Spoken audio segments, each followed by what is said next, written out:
ఎద్దు నుండి పాలు తీయాలి అనుకున్న మనిషి. ఒక చిన్న చురుకైన గ్రామంలో పచ్చని పొలాలు, జంతువులతో కలిసి ఒక సరదా మనిషి ఉండేవాడు. అతను ఎప్పుడూ కొత్త పనులు చెయ్యాలని అనుకునేవాడు, కాని ఆలోచించకుండా చేసేవాడు. ఒకరోజు గ్రామంలో నడుస్తూ ఒక రైతు ఆవు దగ్గర పాలు దోయడం చూశాడు. పాలు సులభంగా బిందెలో పడుతున్నాయి. రైతు చాలా సంతోషంగా కనిపించాడు. అది చూసి ఆ మనిషి చాలా ఉత్సాహంగా అయ్యాడు. అరే, ఇలా పాలు తీసుకుంటారా? చాలా ఈజీగా ఉంది. నేను కూడా రేపిలా చేసి డబ్బు సంపాదిస్తాను అని అనుకున్నాడు.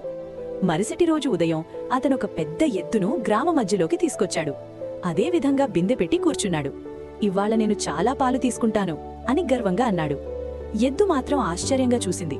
ఏమీ చేయలేదు. అక్కడుగా వెళ్తున్న వాళ్ళాగి చూస్తూ ఉండిపోయారు. ఒక వ్యక్తి అడిగాడు, ఏం చేస్తున్నావు? ఆ మనిషి సీరియస్గా, చూసి అర్థం కావడం లేదా? నేను పాలు దోయుతున్నాను అన్నాడు. అందరూ గట్టిగా నవ్వేశారు. ఒక వృద్ధ రైతు దగ్గరకొచ్చి నవ్వుతూ చెప్పాడు, అయ్యా, అది ఆవు కాదు, ఎద్దు. ఎద్దులు పాలివ్వవు. అది విని ఆ మనిషి షాక్ అయ్యాడు. ఏంటి, అందుకే పాలు రావట్లేదా అని అడిగాడు. అంతలో ఎద్దు కోపంగా అయింది. అది ఎగిరిపడుతూ పరుగులు తీసింది. బిందెను కూల్చేసింది. ఆ మనిషి భయపడి పరిగెత్తుతూ, అయ్యో, ఈ ఆవు పనిచేయడం లేదు, ఎవరో సహాయం చేయండి అని అరిచాడు. అందరూ మరింతగా నవ్వేశారు. ఆ రోజునుంచి ఆ మనిషి ఒక మంచి పాఠం నేర్చుకున్నాడు. ముందుగా నేర్చుకోకుండా పనిచేస్తే మనం నవ్వుల పాలవుతాం.